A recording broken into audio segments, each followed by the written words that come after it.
Employment attorney Mahir Nisar is on the front lines with EWA, helping to push the Workplace Psychological Safety Act in states across the nation. If we continue to allow workplace environments to go unchecked for the psychological abuse they engage in, we'll be a nation of mentally ill and traumatized citizens. But without guardrails, legally speaking, do you have a case to seek justice?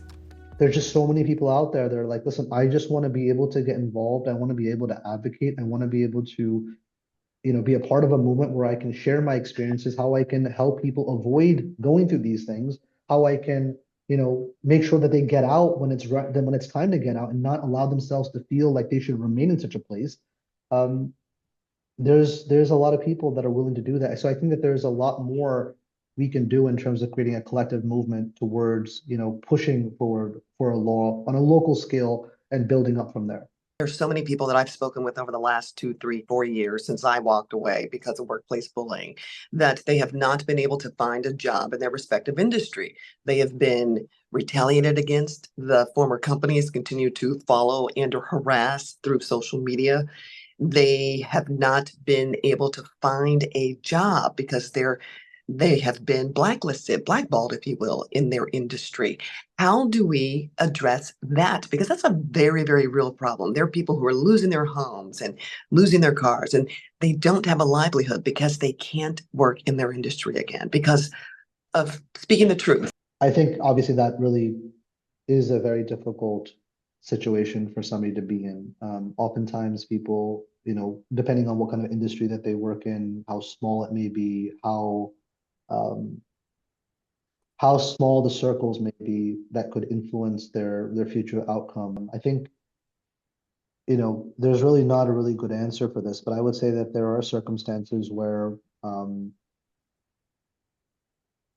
we're put in positions that we don't choose in life.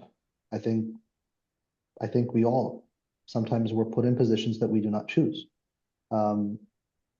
We can choose to remain in that position and experience the harm that's associated with it and allow it to limit our future because we feel our future has now been impacted in such a strong way that everything that we've thought about in terms of our life and our trajectory and our processes leading up to where we were at that particular point until this, cataclysmic event occurred, that we at some point feel, that's the end of that very existence in some, right? That persona, that person that we've built up into that very moment. Mm-hmm.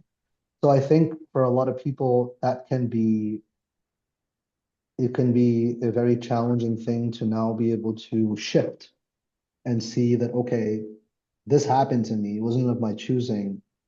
How do I move in a different direction? Because this direction is no longer viable, because it's clearly not. I'm not financially able to support myself. I'm not able to kind of defeat the system that exists that is kind of limiting my ability to get in.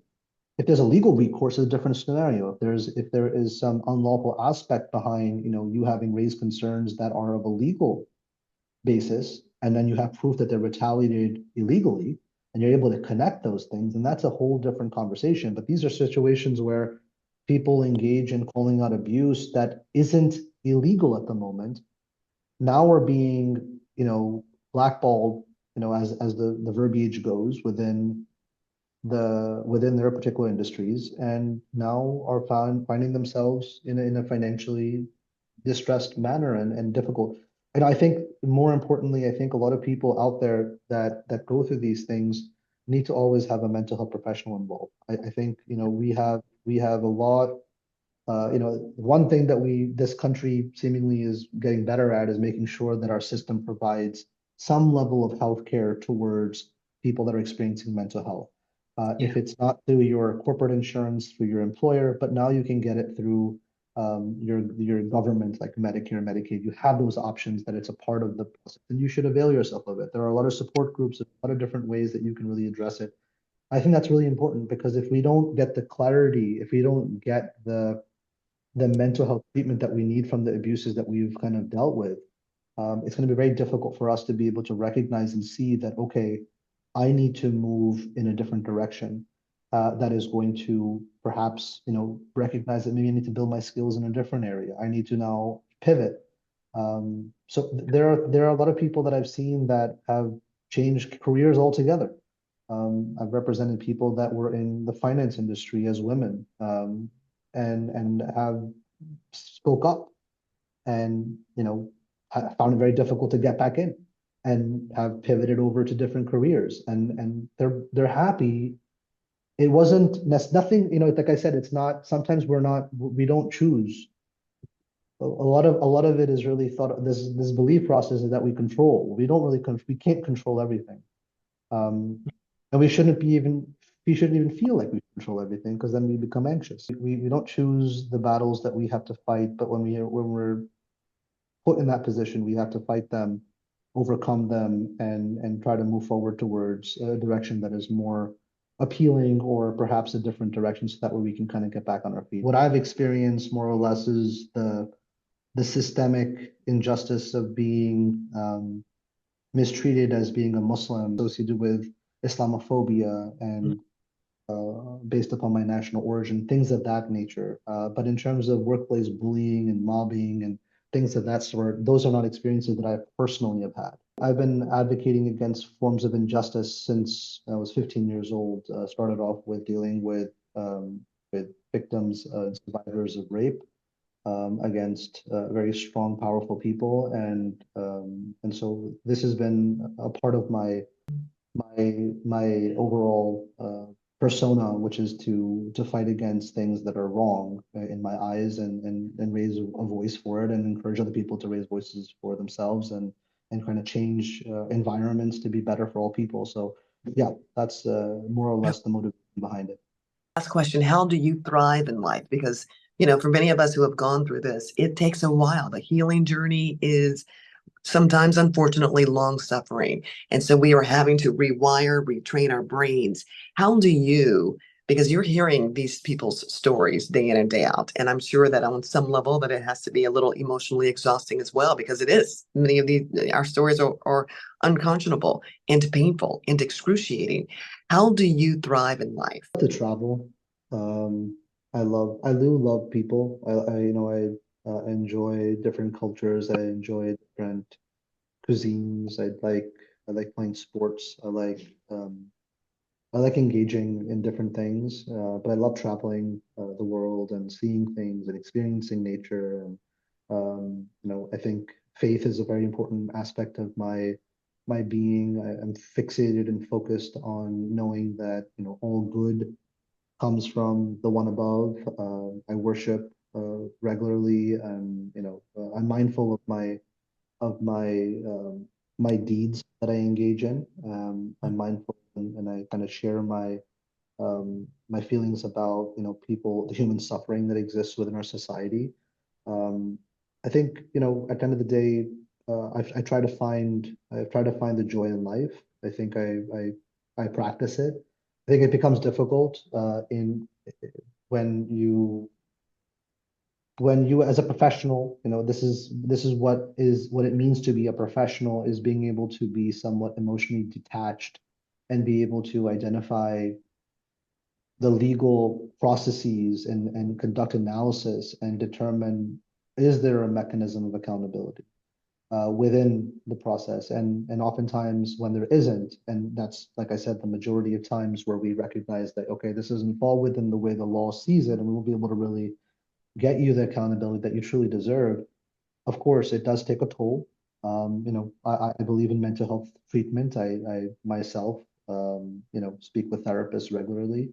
I believe in the value of it. I believe in reading books from people. I like to watch things that are empowering. I like to talk about things that are going to empower others. I like to read religious texts. I like to learn from different cultures and beings, such as, like, Siddhartha Gautama, the Buddha. I like to look at people's lives and see and what lessons that they've left behind, whether it's Martin Luther King or Malcolm X or Che Guevara or other people that are leaders and have lived through difficult times and have seen difficult times and how they overcame their challenges, and I'd like to inspire others to see that, okay, and right now the people that I'm most inspired by are the Palestinian people. Within all the suffering that they're going through at the moment, they are the people that inspire me the most in terms of, being steadfast in their faith and facing supremacy and injustice at a level that has never been seen on social media, live streamed. And so that's been, bringing a lot of people closer to the faith of Islam. It's been something that has renewed my faith. And so that, I think, is the ways that I really deal with a lot of the abuses and suffering, and a lot of the conversations and the stories. But at the end of the day, we can do all the spiritual and all the different forms of healing, but we definitely need a therapist involved at all times. Definitely. I still see one as a Definitely matter need. of fact. Yeah, we definitely Yeah. do. Probably forever. It's just the nature of the environment. Yeah. I don't think that at this point it's healthy. It's very difficult to maintain a healthy lifestyle in an environment that is toxic, Yeah. right? Toxicity is spreading through the veins of everyone that's around you because of all of the environmental factors that are contributing to their own illness. So you got people everywhere walking around like, on edge, and they're on their phone all the time, and they're just like, there's just so much lack of mindfulness that exists. And so that plays a huge role. So that's the way that I. We certainly appreciate what you're doing. Here is now the very last question. Do you believe that a state will actually pass the WPSA? How long do you think it will take? And will someone step up to the plate and do the right thing for humanity? I truly believe that if I didn't believe that there was going to be a law such as the Workplace Psychological Safety Act that was going to pass, I wouldn't have spent time in testifying for it and engaging with the people that are in leadership positions. If I didn't believe that it was, more importantly, the right thing to do, then then I wouldn't have really put my energy into something and spent very valuable time of myself and other people within my firm, as well as other people that have gone through this, and really put myself in that position. I think it will pass. It's a matter of time. It's a matter of collective effort. It's a matter of the right leadership in directing our energy to the right people at the right time, and making it more appealing to those that are in positions of power to recognize that it benefits them as much as it benefits the people. And it also benefits business too. I hope that businesses realize that this isn't punitive in the sense that, it's going to have all of these lawsuits. I mean, if you're treating people properly, they will come to work, they will be happy, they will be loyal. You'll actually, I believe they'll be more productive, and who knows, you might make more money. So if you flip the script in your mind and realize that this is a benefit for everyone, this is good for everyone. I'm hoping that more companies will begin to see that and jump on the train and say, you know what, we support it because we want our people to be happy and healthy. Because when they're happy and healthy, we make more money. Fortunately, I 100% agree with you, and you're 100% right in terms of what the statistics say. But unfortunately, there are so many small people in big positions with small minds focused on short-term profits. Small minds and short-term profits is what it comes down to. And so we need to kind of put in people that have long-term ambition, understanding that they need to demonstrate empathy and respect the human dignity of people within the workplace, and that not doing so is not only bad for business, but it's bad for overall society. I think that we need to kind of change the script, and I 100% agree with you. Fingers crossed. Thank you for all your advocacy. I'm sure that it is making a difference clearly, and I'm hoping that, listen, your state does it first. It's the race, right? It's the race to getting something passed that is going to make a difference. It's going to be the first domino that's going to push down so many other states into this. I believe it. Gosh, you gave me chills, because that's exactly what I believe too. It's just kind of, I hate to liken it to marijuana, but it's true. Colorado was the first thing to say, you know what, we're going to go ahead and make this legal. And now every subsequent states are like, well, let's jump on the train. That's what I say is going to happen with this. As soon as the first does it, and they begin to reap the benefits of having a psychologically safe state, if you will, that they support it, then I believe other states will join forces as well. 100%.